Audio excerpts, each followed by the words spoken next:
America কানাডার বিশ্বকাপে মুসলমানরা প্রচুর স্ট্রিট দাওয়া করছে। তো এই স্ট্রিট দাওয়া অনেক ইফেক্টিভও হচ্ছে, অনেকে বলছেন সেখান থেকে। এবং 13টি মুসলিম দেশ এবার বিশ্বকাপ খেলেছে, তাদের সম্মানে ফিফা বেশ কিছু নিয়মও পরিবর্তন করেছে। তো এটা কি ইসলামের বিজয় নয়? ভেরি ভেরি ইম্পর্টেন্ট কিন্তু একটা বিষয়। স্ট্রিট দাওয়াটা এটা বাংলাদেশের মানুষ কম বোঝে, ইউরোপ আমেরিকায় যারা আছে এরা বেশি বোঝে আলহামদুলিল্লাহ। তো এই যে যারা আপনার বিশেষ করে নিউ ইয়র্কে আছে, আটলান্টায় আছে, কানাডার বিভিন্ন জায়গায় সিটিতে আছে, সেই জায়গাগুলোতে ফুটবল দর্শক যারা মাঠে আসতেছে বিভিন্ন দেশ থেকে, এদের হাতে কোরআনের খণ্ড তুলে দিচ্ছে। দেখেন, না আমেরিকা বাধা দিচ্ছে না কানাডা বাধা দিচ্ছে। আর আমার বাংলাদেশে কোথায় কালেমার পতাকা উড়াইছে এই জন্য এক গবেষণা শেষ নাই, যে কালেমার পতাকা এটা সাদা নাকি লাল নাকি নীল, সৌদি কালার নাকি সিরিয়া কালার। আমাদের এখানে কালেমার পতাকা উড়াইতেছে, এখানেও ঝামেলা। ধন্যবাদ জানাই স্বরাষ্ট্রমন্ত্রীকে যে কালকে তিনি বলেছেন যে ইন্টেনশন উগ্রবাদ না, হয়তো বা আবেগ থেকে অনেকে উড়াচ্ছেন। কিন্তু আমার প্রশ্নটা হচ্ছে যে যেখানে আন্তর্জাতিক ট্যুরিস্টরা বিশ্বকাপের মতো এরকম একটা ভেন্যুতে গিয়েছে, সে জায়গায় ধর্ম প্রচার করতেছে, তাও আবার ইসলাম ধর্ম, ওপেন এবং প্রকাশ্য, সেখানে আমেরিকা কানাডা কেউ বাধা দিচ্ছে না। অবশ্যই এক্ষেত্রে এই জায়গাটায় আমি মনে করি যারা কাজটা করতেছে তারা বিশাল একটা খেদমত আঞ্জাম দিয়েছে। এখন আমাদের বাংলাদেশের হুজুররা বা আমাদের সাধারণ মানুষ অনেকে যাদের দৃষ্টিভঙ্গির একটু সংকোচন আছে, এরা কি বলবে জানেন? কয় হা উল্টা এলাইছে, দাওয়াত দিয়ে একেবারে উল্টা এলাইছে। আসলে আপনি জানেন না, ইউরোপ আমেরিকায় জানেন অনেক খ্রিস্টান, আমার পরিচিত কত মানুষ আছে, যখন আমি ইংল্যান্ডে ছিলাম তারা এইভাবে আমার কারগুজারি শোনাইতেন যে মোহতারাম কোরআন দিয়েছি খ্রিস্টান মহিলার হাতে, সে ওখানে কয়েকটা পাতা পড়ছে, ওরা তো আর আরবি পড়তে পারে না, অনুবাদটা আর কি, অনুবাদ খণ্ডটাই বেশি বিতরণ করা হয়। তো কিছু কথা তার টাচিং লেগেছে এবং ওখানে দাঁড়ায় আধা ঘন্টা পড়ার পরে উনি বলছে আমার মুসলমান বানায় দাও। শত শত ঘটনা এরকম। এবং আপনি ইংল্যান্ডে যান, সব সময় স্ট্রিট দেওয়া হয়। আপনি ব্রিকলিনে পাবেন, হোয়াইট চ্যাপেলের পাশে পাবেন, স্টার্টফোর্ডে পাবেন, ওয়েলসে পাবেন, নর্দার্ন আয়ারল্যান্ডে কাজ চলে, স্কটল্যান্ডে কাজ চলে, বিভিন্ন স্পটে, ইংল্যান্ডে ইলফোর্ডেও মাঝে মাঝে পাবেন আপনি, যারা ওই সমস্ত এরিয়া ছিলেন। নিউ ইয়র্কে বহু জায়গায় কিন্তু স্ট্রিট দেওয়া হয়। তো যারা এই কাজটা করেছে অবশ্যই ভালো কাজ করছে। এখন ইসলামের বিজয় হয়েছে কিনা, ইসলামের বিজয় বলতে এলাকাভিত্তিক কাজটা, এটাকে আমরা অ্যাপ্রিসিয়েট করছি। এখন বিজয় কি হয়েছে না হয়েছে এটা আল্লাহ তাআলা জানবে, আল্লাহ তাআলা জানেন, আমরা তো আর জানি না। তাদের ইন্টেনশন যদি হয় যে ইসলাম প্রচার, অবশ্যই তারা অনেক বড় সওয়াবের কাজ করেছেন। এবার আসেন 13টা মুসলিম দেশ এবার ফুটবল বিশ্বকাপ খেলেছে। আপনারা সকলেই হয়তো বা দেশের নামগুলো জানেন, কিন্তু একটা জায়গায় মুসলমানদের জন্য ফিফা সম্মান জানিয়েছেন। কি? যখনই মুসলমান কোনো প্লেয়ার আপনার পুরস্কার পেয়েছে অথবা কোনো স্পিচ দিয়েছে, পেছনে যে title sponsor, co sponsor, hospitality partner, তাদের যে লোগোগুলো থাকে, মদের যতগুলো কোম্পানি আছে এই সমস্ত কোম্পানির লোগোগুলো মুসলমানদের পেছন থেকে সরায় ফেলছেন। মানে মুসলমানদের পেছনে এই ধরনের কোনো লোগো তারা ব্যবহার করেন নাই। তার মানে ফিফা এই জায়গাটায় অবশ্যই উদারতা দেখিয়েছেন এবং এই জায়গাটায় মুসলিম বিশ্বের এই কারণে, এই প্লেয়ারদের কারণে কিন্তু বিশ্ববাসী জেনেছেন যে মদ হারাম।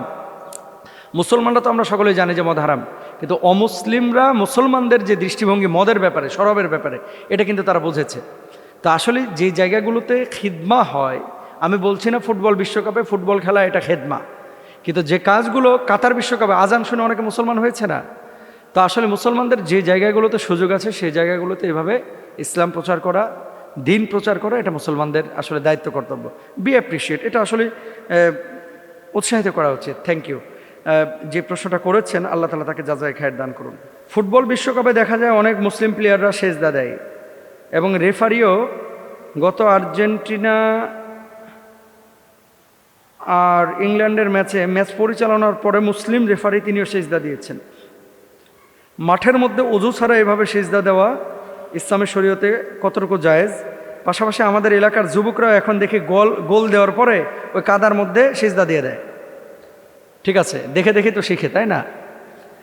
এই যে ক্রিকেটে সেঞ্চুরি করার পরে, আমি নিজে ছোটোবেলায় যখন খেলতাম, মানে স্কুল মাদ্রাসায় যখন পড়তাম, ছোটোবেলায় খেলার সময় তখন খেলাও দেখতাম, অস্বীকার করব না।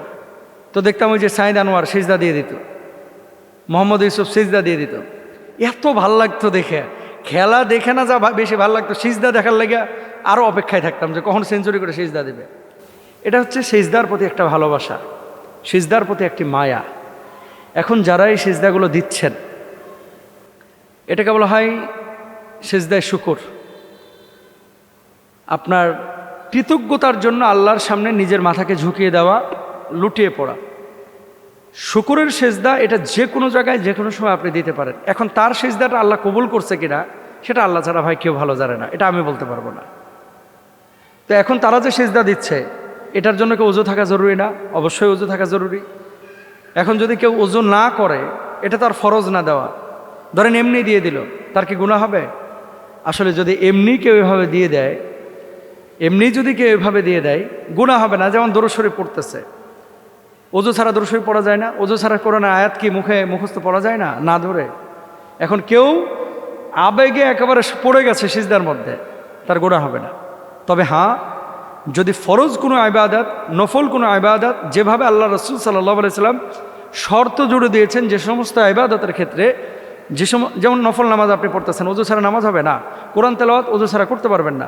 আপনি ওযু ছাড়া মসজিদে নামাজ আদায় করতে পারবেন না। ওযু ছাড়া, ওযু যে সমস্ত ইবাদতের জন্য ম্যান্ডেটরি, সেগুলোতে অবশ্যই আপনাকে ওযু করতে হবে। এখন বিশ্বকাপ ফুটবল অথবা ক্রিকেট ম্যাচে যারা সিজদা দেয়, তারা কোন ইন্টেনশনে দেয়? সবাইকে আল্লাহকে খুশি করার জন্য দেয়, শুকরিয়ার জন্য দেয়? তার হৃদয়ের খবর কিন্তু আমি জানি না, এটা আল্লাহ তাআলা ভালো জানেন।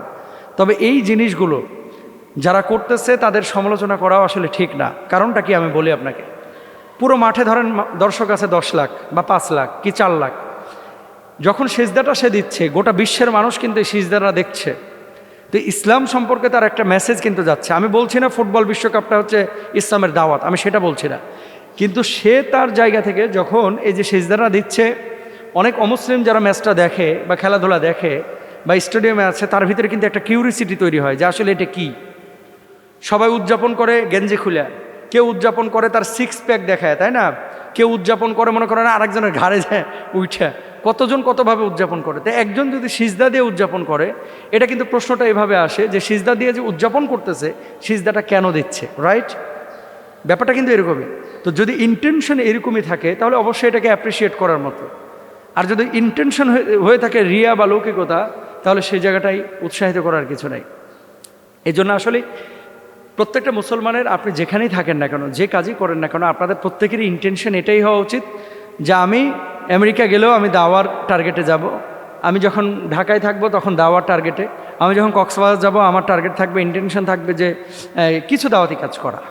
এটা আমাদের প্রত্যেকেরই উচিত। আল্লাহ রহম করুক। নাকি 800 বছর 1000 বছরের ভিতরে ভূমিকম্প আসবে, এটা কিন্তু আল্লাহ ছাড়া কেউ জানে না।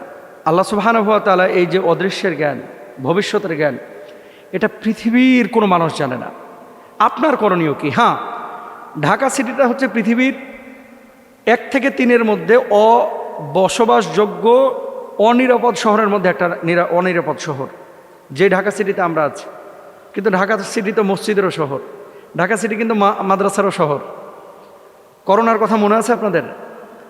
যে ইউরোপিয়ানরা এতটা স্বচ্ছ, এতটা ভালো খাবার খায়, এত ভালো পরিবেশে থাকে, করোনা কিন্তু ডিজাস্টার করেছিল হচ্ছে ইউরোপকে। এবং কী পরিমাণ মানুষ এখানে মারা গিয়েছিল। সে অনুপাতে বাংলাদেশের মানুষ করোনাকে তো এরা ট্যাবলেট হিসাবে গিলা খাইছে, এরকম অবস্থা। না মাস্ক ঠিকমতো পড়ছে, না ঠিকমতো স্বাস্থ্যবিধি মেনে চলেছে। কিন্তু যে পরিমাণ ক্ষতি হওয়ার কথা ছিল সে পরিমাণ ক্ষতি হয় না, এটা আল্লাহর রহম। আমি যে কথাটা বলতে চাচ্ছি, বিজ্ঞানীরা এক একটা মত এক একভাবে দিবেন, এটা নিয়ে আপনারা খুব বেশি আশঙ্কা করবেন না, হতাশ হবেন না। মনে রাখবেন, ভূমিকম্প এটা মাটি ফেড়ে বের হয় না। ভূমিকম্প আসা হচ্ছে আসমানের মালিক, জমিনের মালিকের ইশারায়। সুতরাং সে মালিক যদি ভূমিকম্প না দেন, তাহলে কখনো ভূমিকম্প হবে না। হ্যাঁ, প্রতি 300 বছর 500 বছর পর পর যে ভূমিকম্প হয়, তারা তাদের গবেষণা পেশ করেছেন। কিন্তু এগুলোকে একেবারে ইতমিনানের সাথে আন্তরিকভাবে বিশ্বাস করা, এটা কোনোভাবেই কোনো মুসলমানের উচিত না। এখন আপনার করণীয় কি? আপনার আমার করণীয় হচ্ছে, যে সমস্ত কারণে ভূমিকম্প বাড়ছে বা পরিবেশের পরিবর্তন হচ্ছে, এই কারণগুলো যেগুলো স্পষ্ট আকারে বৈজ্ঞানিক গবেষণায় প্রমাণিত হয়েছে, এগুলোকে চিহ্নিত করে সেগুলোকে কি করা, আপনার শুধরানো। যেমন ঢাকায় অনিয়ন্ত্রিত একটা অপরিকল্পিত আপনার পুরো শহরের ভিতরে কি হচ্ছে, বিল্ডিংগুলো হচ্ছে, তো এগুলো নিয়ন্ত্রণ করা দরকার ছিল। তারপরে আমরা যেটা করি যে সাধারণত অনেক ভাইয়েরা, অনেক বোনেরা যারা ভয় পায় ভূমিকম্পকে, ভয় তো সব মানুষই মোটামুটি পায়, কিন্তু কিছু মানুষ আছে একটা ট্রমার মধ্যে চলে গেছে। ধরেন বিছানার ওপরে বসে আছে, মনে করতেছে বিছানা কাঁপতেছে, বাথরুমে বসে আছে, ওটা মনে হয় কাঁপতেছে। এরকম একটা ভয়ঙ্কর একটা ট্রমার ভিতরে আমার ভাইরা বোনেরা আছেন। দেখেন, ওমাইয়া তাওয়াক্কাল আলাল্লাহি ফাহুয়া হাসবুহ, এক্ষেত্রে আল্লাহ সুবহানাহু ওয়া তাআলার উপরে আপনি নির্ভরশীল হন, তাওয়াক্কুলটা আল্লাহর উপরে করেন। যদি করতে পারেন তাহলে দেখবেন যে সমস্ত ভয় আপনার উপরে কাজ করবে না। যদি মৌত আপনার ভূমিকম্পে থাকে, আপনার মৌত ভূমিকম্পেই হবে। এটা গেল বৈজ্ঞানিক কথা, যে সমস্ত কারণে ভূমিকম্প হচ্ছে, পরিবেশের পরিবর্তন, বিল্ডিং অনিয়ন্ত্রণ করা, অনিরাপদভাবে শহর গড়ে তোলা, এগুলো তো হচ্ছে তাদের কথা। কিন্তু শরীয়তের কথা কি?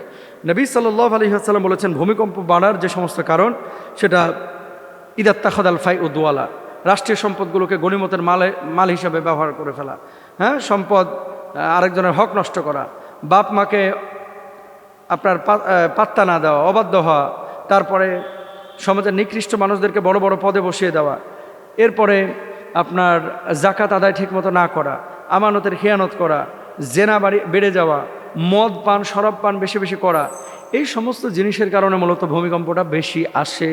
এবং এটা হাদিসের কথা, ফালিয়ারতাকিবু ইনদা যালিকা রিহান হামরা ওয়া জালজালা, দাবানল ছড়িয়ে পড়বে এবং ভূমিকম্প বেশি বেশি হবে।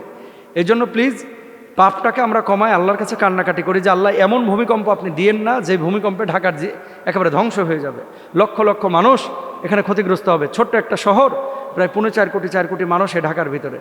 আল্লাহ রহম ছাড়া আসলে কোনোভাবে টিকা সম্ভব না। এই জন্য আল্লাহর কাছে বেশি করে দোয়া করব, কান্নাকাটি করব এবং পাপ থেকে বেঁচে থাকার চেষ্টা করব। আল্লাহ রহম করবে ইনশাআল্লাহ।